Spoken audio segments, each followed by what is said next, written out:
Aujourd'hui, j'essaie toujours de pas parler des gens, de discuter de leurs idées, de ce qu'ils disent. Et je vais faire la même chose ici. Donc, je ne connais pas le monsieur Grégoire Orona et ce n'est pas personnel. Donc, je vais parler de ce qu'il dit. Et à chaque fois que je mets son nom, c'est par rapport à ce qu'il dit. Je vais vous mettre en contexte, c'est important. J'ai vu l'intervention de Grégoire Orona, un membre cadre du RDPC. Et je me suis demandé, mais comment est-ce que les blaireaux, les mecs et parfois ici ne se pincent pas le nez?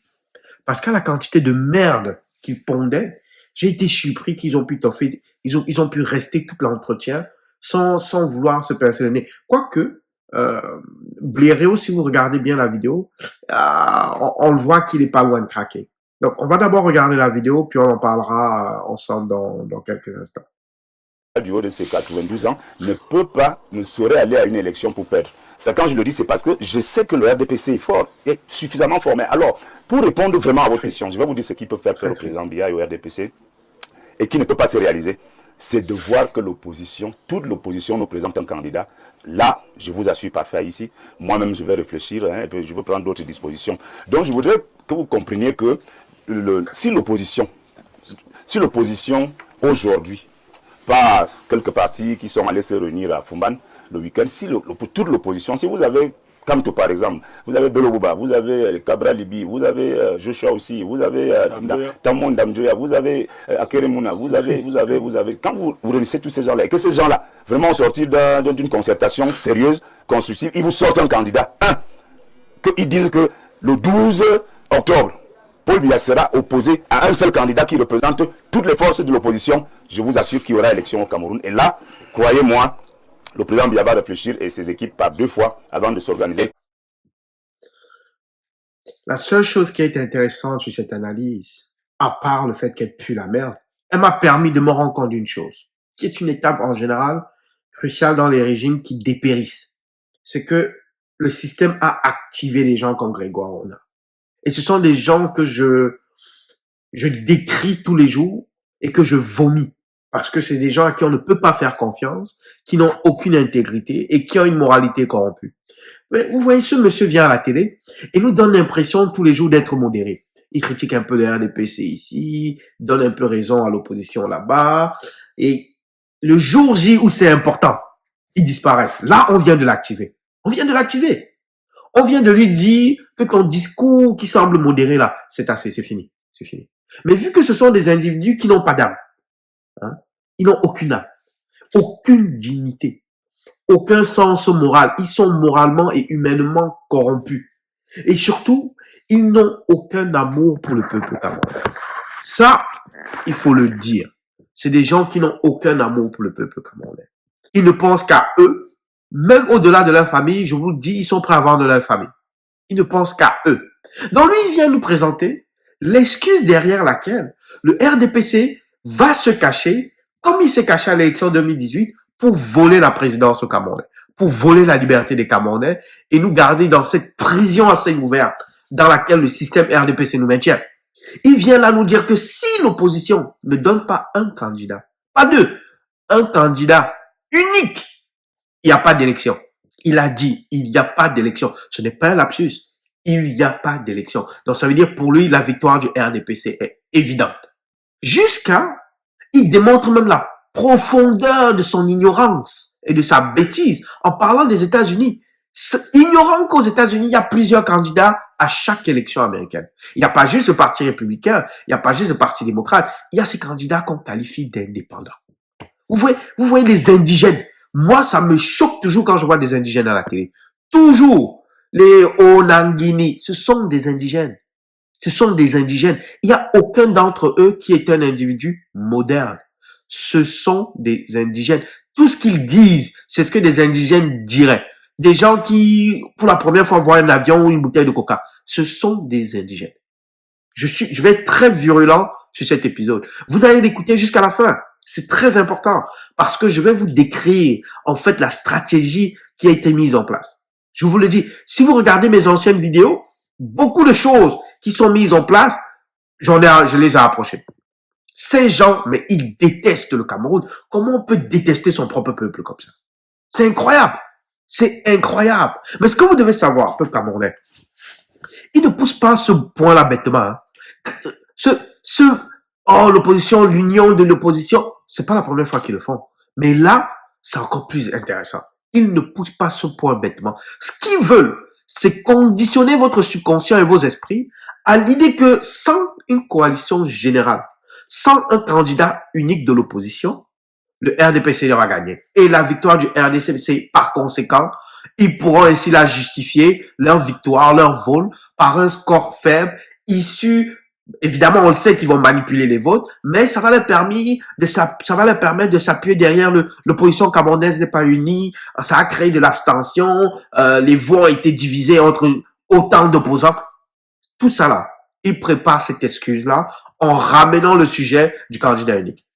Mais ce que vous devez savoir, et ce qu'ils doivent savoir, c'est que pour chacune de leurs conneries, je vais tout faire pour me mettre sur leur chemin et vous décortiquer la stratégie derrière.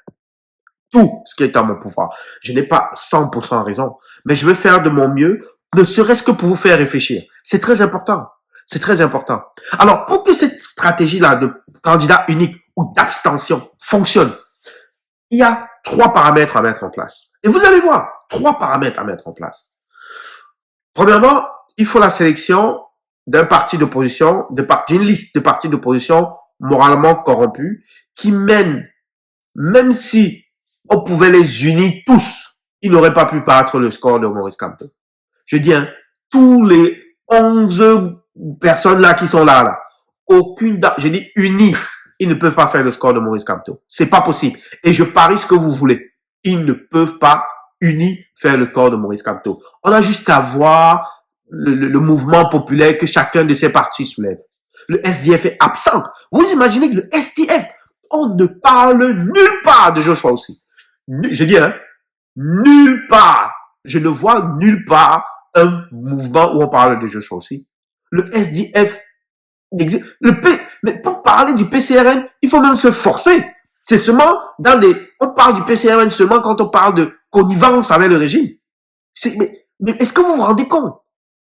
Donc, la première étape, c'est sélectionner des partis d'opposition moralement corrompus. C'est important.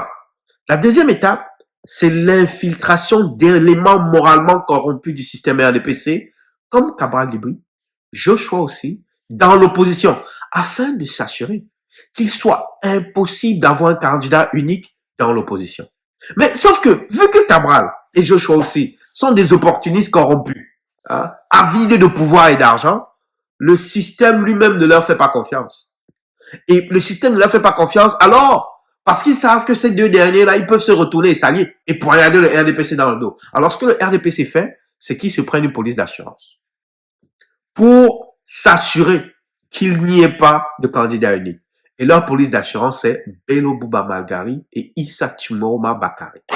En les mettant dans l'opposition, ils ont la certitude qu'il n'y a pas de candidat unique. Donc là, c'est la deuxième étape. Rappelez-vous, la première étape, on choisit l'opposition. La deuxième étape, on infiltre cette opposition avec une police d'assurance.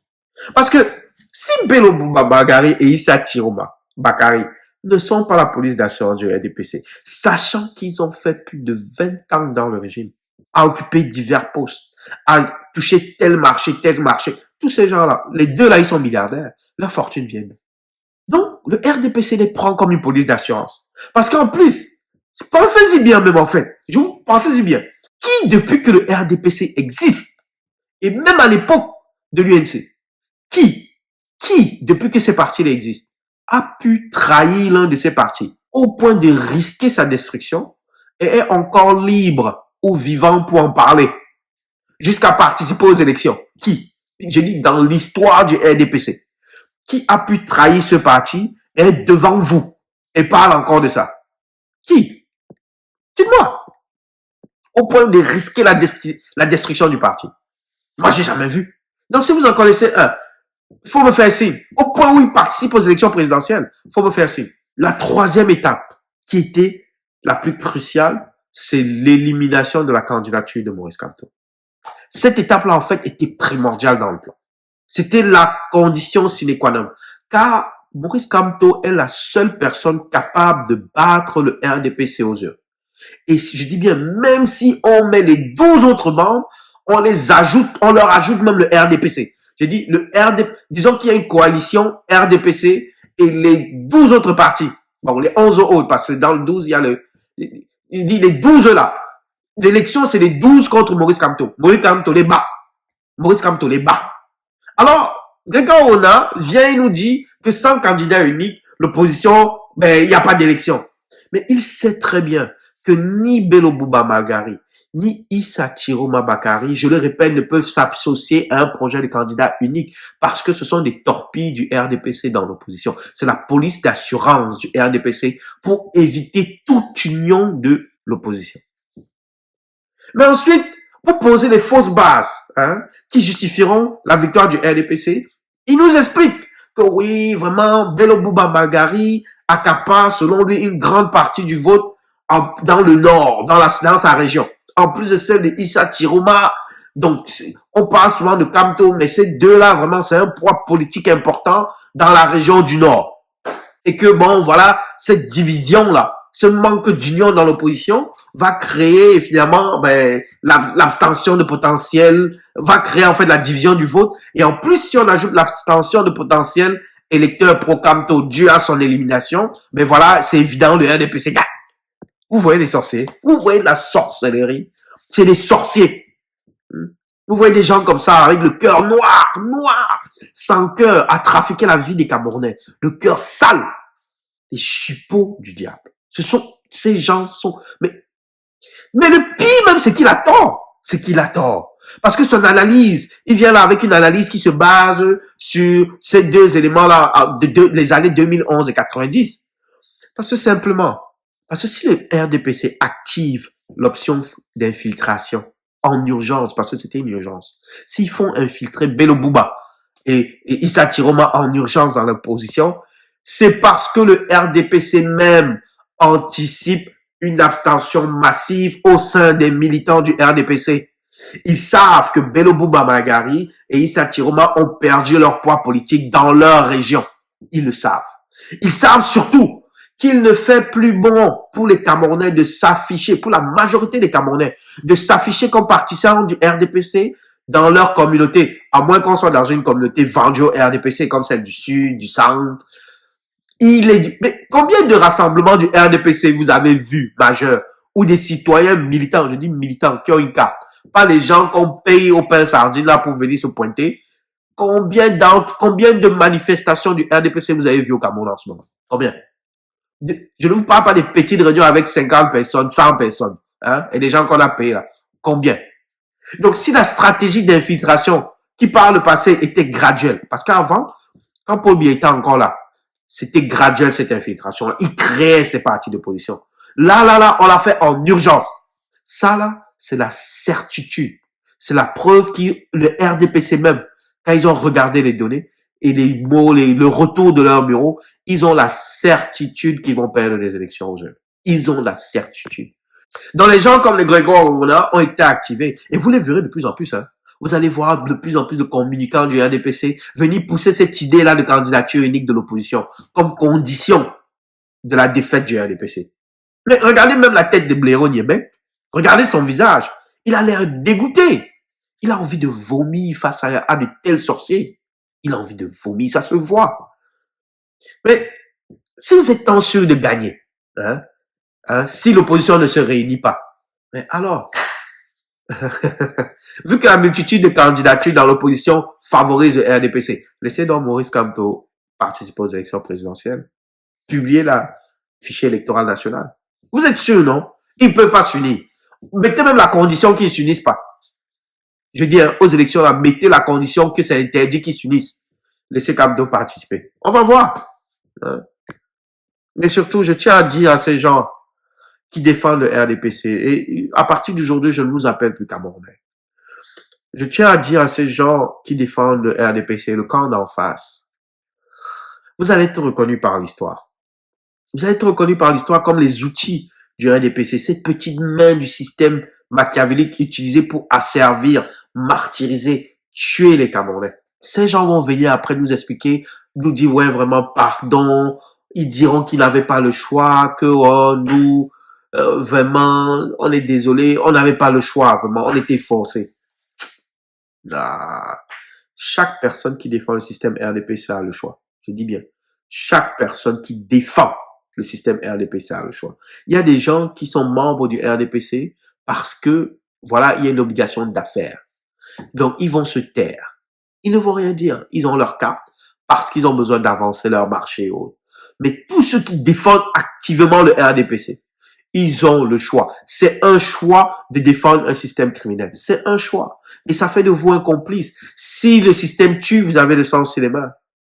Parce que vous aviez une troisième option. C'était de vous taire.